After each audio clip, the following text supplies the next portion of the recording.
Hello student, welcome back to my channel Haridwar Pathshala. So today we will do a new story of your moral value, that is everyone is important. Title of the story is everyone is important, means हर कोई जो भी है वो बहुत important होता है किसी न किसी सिचुएशन में, या कोई भी है, कोई भी ऐसा नहीं है पर्सन या एनिमल या कुछ भी ऐसा जो अनइम्पॉर्टेंट हो, सब इम्पॉर्टेंट है. एक कोट है, if you are humble nothing will touch you, neither praise nor disgrace because you know what you are. मतलब वो कह रहे हैं कि अगर आप हम्बल हो, आप पोलाइट हो, तो आपको कुछ टच नहीं करेगा, ना ही आपका प्रेस, यानी कि अगर आपको कोई आपकी कोई तारीफ़ कर रहा है तो भी आपको टच नहीं करेगी, यानी कि आप उसमें बहुत ज़्यादा अपने आप को आपके अंदर अहंकार या बहुत प्राउडीनेस नहीं आएगा, ना ही आपको कभी डिस्ग्रेस करेगी, ना ही कभी आपको ऐसा लगेगा अरे यार मैं तो बहुत कुछ ऐसा करता हूँ पर मेरे को कोई अप्रिशिएट नहीं करता, मेरे को कोई अप्रिशिएट नहीं करता, मेरे को कोई पूछता नहीं. क्यों? क्योंकि आप जैसे हो आपको पता है. अगर हम सही हैं तो हमें पता है कि हम सही हैं, अगर हम गलत हैं तो भी हमें पता है कि हम गलत हैं. सो एक ऐसी स्टोरी है हमारी, द हम्बल ओल्ड मैन. एक ऐसा ही ओल्ड मैन है जो कि बहुत हम्बल है, सबसे पोलाइट वे में अच्छे से बात करता है. Once upon a time there was an arrogant and proud king. एक बात की बात है कि कैसा राजा था, बहुत एरोगेंट, मतलब कि बहुत खड़ूस जिसे हम कहते हैं, बड़ा बदतमीज़ से बोलने वाला और बहुत ही अहंकारी राजा था. His was a well flourishing kingdom. By the holy grace, he had the most abundant treasure among all the kings across the country. उसका राज्य महल भी बहुत अच्छा था, उसके पास खूब धन दौलत पैसा रुपया, बहुत खजाना, ट्रेजर्स मीन बहुत खजाना था कि जितने भी कंट्री में राजा थे सब में से जो सबसे रिचेस्ट राजा था वो यही था. All kinds of servants, poets, dancers, managers were always at his service. हर तरीके के सर्वेंट, पोएट, डांसर, मैनेजर्स हमेशा उसकी सर्विस में रहते थे. He had finest of the fabrics and the shiniest of the jewels to adorn his body. और अच्छा कपड़ा पहनता था, सबसे अच्छा मलमल का कपड़ा जो सबसे बेहतरीन होता है, सबसे बढ़िया होता है, और अच्छी से अच्छी ज्वेलरी पहनता था. He always dined on the most exotic food served in visual plates. और उसको खाना भी बहुत अच्छा, मतलब जिसे हम डिलीशियस कहते हैं, मिलता था, और बहुत ही अच्छा सोने की थाली में वो खाना खाता था.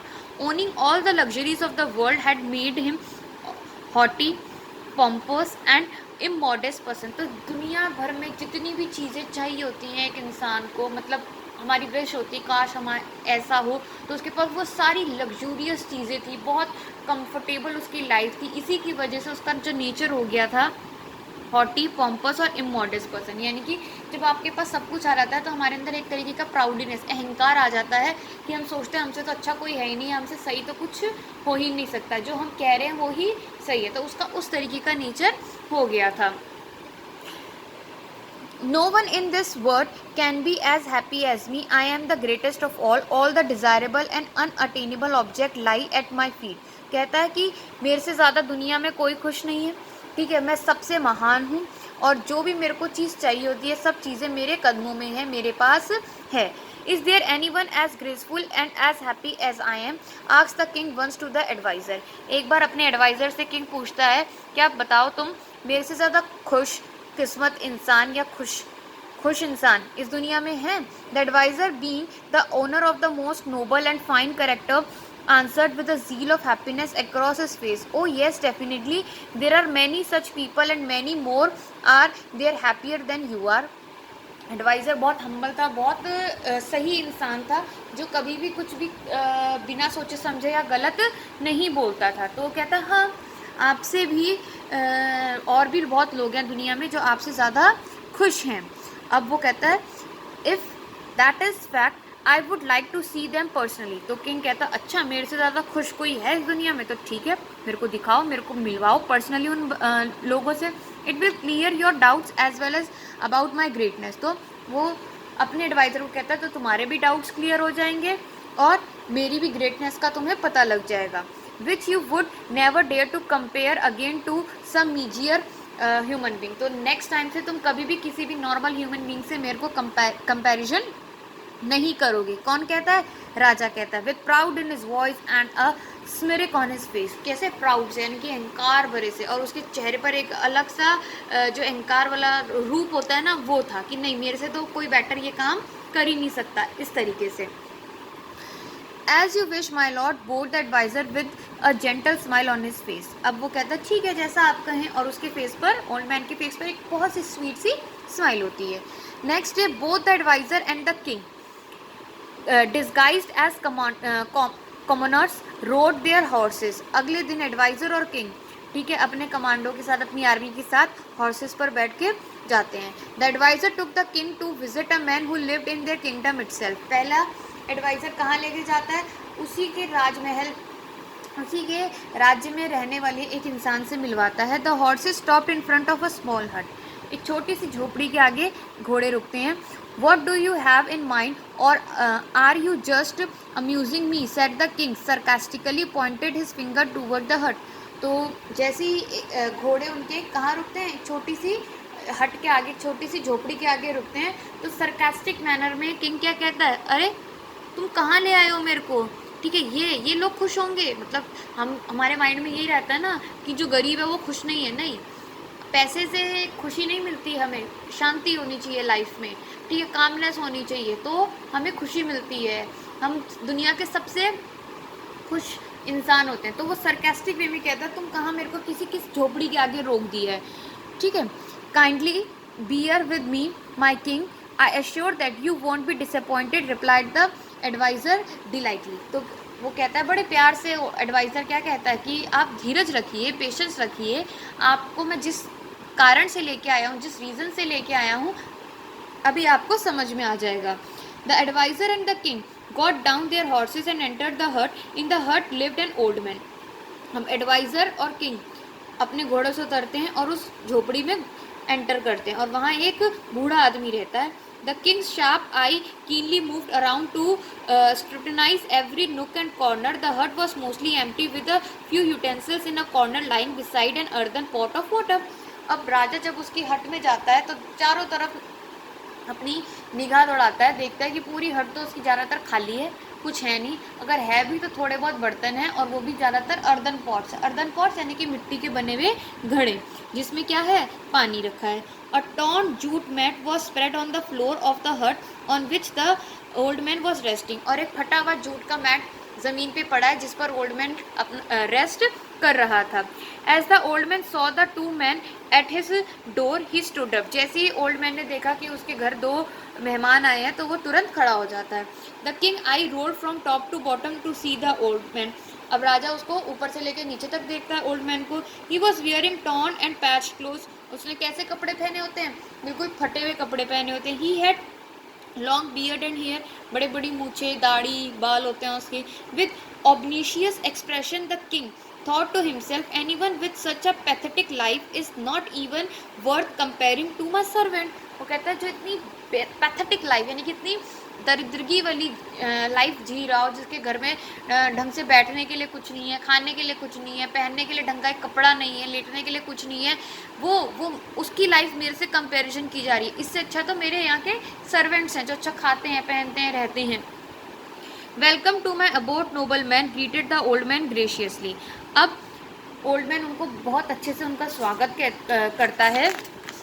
Then we are set on a long journey, we stopped here to seek some places to rest for a while, said the adviser to the old man. अब एडवाइज़र ओल्ड मैन से कहता है बहुत लंबी जर्नी करने निकले हैं और काफ़ी लंबे समय से हम ट्रैवल कर रहे हैं, तो हम यहाँ थोड़ा सा रेस्ट करने आए हैं। Please make yourself comfortable here and let me serve you, said the old man happily. तो वो ओल्ड मैन बड़े खुशी से कहता है हाँ हाँ क्यों नहीं, आप अपने आप को यहाँ कंफर्टेबल महसूस करिए, मैं आपके लिए कुछ लेके आता हूँ। The adviser hinted the king to sit on the mat on the floor. अब एडवाइज़र उसको इशारे से कहता है किंग को कि आप यहाँ पर मैट पर बैठिए जो ज़मीन पर बिछा है। God is so kind, he knew about your visit, that's why I got so much food in my house today, he exclaimed with great pleasure. अब ओल्ड मैन क्या कहता है, बड़ा खुश होकर कहता है कि भगवान आज मेरे ऊपर बहुत मेहरबान है। भगवान को पता था आज मेरे यहाँ कौन आने वाले हैं, मेहमान आने वाले हैं, इसलिए आज मेरे घर बहुत खाना है। He brought a deformed plate covered with a thin cloth and sat with them. एक प्लेट लेके आता है जो कि पतले से कपड़े से ढकी हुई होती है। Let's pay our gratitude to God for the food before we eat. और खाना खाने से पहले वो क्या कहते हैं कि चलो भगवान का धन्यवाद करें कि उन्होंने हमें ये खाना दिया। Said the old man as he joined his hand and close his eyes in the prayer. और ओल्ड मैन कहता है और वो वहाँ बैठता है, आंखें बंद करता है, हाथ जोड़ता है और भगवान का धन्यवाद कहता है। After a moment he open the eyes and remove the cloth of the plate. Now let's dine gentleman. फिर अपनी आंखें खोलता है, वो कपड़ा हटाता है प्लेट से और कहता है चलो अब स्टार्ट करें। The king was losing his patience and was embroiled in anger to see a chapati and half a banana in the plate. अब जैसे ही कपड़ा हटता है प्लेट से तो किंग जो होता है बहुत नाराज हो जाता है। क्यों? क्योंकि प्लेट में क्या होता है, हाफ चपाती होती है और एक बनाना होता है। The adviser sense the anger to on king face. अब एडवाइजर जो होता है वो किंग के चेहरे पे अपना गुस्सा देख लेता है। Let's just eat and not blow our cover said the advisor earnestly to the old man. अब वो एडवाइजर क्या कहता है कि चलो आप अपना खाना खाइए, ओल्ड मैन को कहता है। The king who always dined only finest food served in old gold ornament plate very hesitantly took a bite. अब किंग भी है चुपचाप एडवाइजर की बात मान के, जो हमेशा इतना अच्छा डिलीशियस टेस्टी फूड खाता था, वो भी सोने की थाली में, सोने की प्लेट में, आज उसको कैसी प्लेट में खाना मिल रहा है, वो बड़ी हेजिटेटली होके बाइट लेता है। He chewed the bite with the disgusted expression on his face. तो बड़ा चिढ़ के वो खाना खाता है। He chewed and chewed but the bite could not dissolve. वो खाता जा रहा है, मतलब बाइट करता जा रहा है पर उसका फूड जो है उसके माउथ में डिसॉल्व नहीं हो रहा है। He felt as if more and more food kept coming in his mouth. उसको लग रहा है कि वो एक बाइट लेता है तो उसकी बाइट और ज़्यादा बड़ी हो जाती है, तो जैसे कोई उसके माउथ में अपने आप ही खाना डाला जा रहा है। He was continuously chewing and after a while he felt his stomach was full. Continuously chew कर रहा है फूड और थोड़ी देर बाद उसको महसूस होता है उसका पेट पूरी तरीके से भर गया है। It was left with no space for a second bite of banana और चपाती। तो दूसरा बाइट भी, यानी कि अपनी प्लेट में से वो चपाती और बनाने का सेकेंड बाइट भी नहीं ले पाता, इतना उसका पेट भर जाता है। The king stared at the old man in disbelief and stood up in amazement. King old man को देखता है और अमेजमेंट यानी कि उसको हैरानी होता है और विश्वास नहीं होता। He had experienced a miracle and was left with a fear of what might have happened if the food in his mouth would have turn into tons of bread. और उस समय क्या एक मिरेकल को एक्सपीरियंस करता है और उसको वहाँ से चला जाता है और डर लगता है कि अगर उसका फूड डबल ट्रिपल बढ़ता जाता और उसके पेट में, उसके स्टमक में टन्स ऑफ ब्रेड हो जाती तो उसका क्या होता। He fell on the knees of the old man and said you are a great soul. अब वो उसके ओल्ड मैन के घुटनों पैरों में गिरता और कहता है आपकी जो सोल है, आपकी जो आत्मा है वो बहुत ग्रेट है। I am nothing before you. मैं आपके सामने कुछ नहीं हूँ। I am not even worthy of a king. मैं तो राजा कहने के लायक भी नहीं हूँ। I should not be a king, please tell me what should I do now. मैं राजा कहलाने के लायक नहीं हूँ, आप मेरे को बताओ कि मैं क्या कहूँ, क्या करूँ। Set the king with his hand joint in request and tear in his eyes. उसकी आंखों में, राजा की आंखों में आंसू थे और अब हाथ जोड़ रखे थे उसने किसके आगे, एक ओल्ड मैन के आगे। Please rise. The old man put his hand on king's shoulder and raise him. तो ओल्ड मैन किंग को उठाता है। You are a king, you will always be a king just as I am a God man. आप राजा हो, हमेशा राजा की तरह रहोगे। मैं तो कौन हूँ, भगवान का बंदा हूँ। And I will always be a good God's man, और मैं हमेशा भगवान का बंदा ही रहूँगा। We both can fulfil our responsibility in our own role. हम दोनों अपनी अपनी रिस्पॉन्सिबिलिटी अपने अपने जोन में पूरी पूरी तरीके से निभा रहे हैं। We both can help the people and be grateful. हम दोनों एक दूसरे की हेल्प कर सकते हैं या फिर जितने भी लोग हैं उनकी हेल्प कर सकते हैं और अपने आप में ग्रेटफुल महसूस कर सकते हैं। We both can be humble with in our self and with others. तो अगर जब हम हम्बल रहेंगे, कभी हमें ये नहीं लगना चाहिए कि हम ही अच्छे हैं, सामने वाला में तो कोई दम ही नहीं है। नहीं, जिस दिन हमने ये सोच लिया हमारी लाइफ क्या हो जाएगी, एकदम पैथेटिक हो जाएगी। We are both different but same at our own place. हम दोनों अलग अलग हैं बट एक अपनी अपनी जगह पर अलग अलग है पर सेम भी हैं। We both are creatures of almighty. हम दोनों क्रिएचर्स हैं किसके, बनाए हुए, भगवान के। Set the old man with divinity. एक उनके अंदर एक लॉ, भगवान कैसी लॉ होती है उससे वो किंग को कहते हैं। Hearing this word the king become a wiser person. He learn the virtue of humility. Humanity that every person should learn.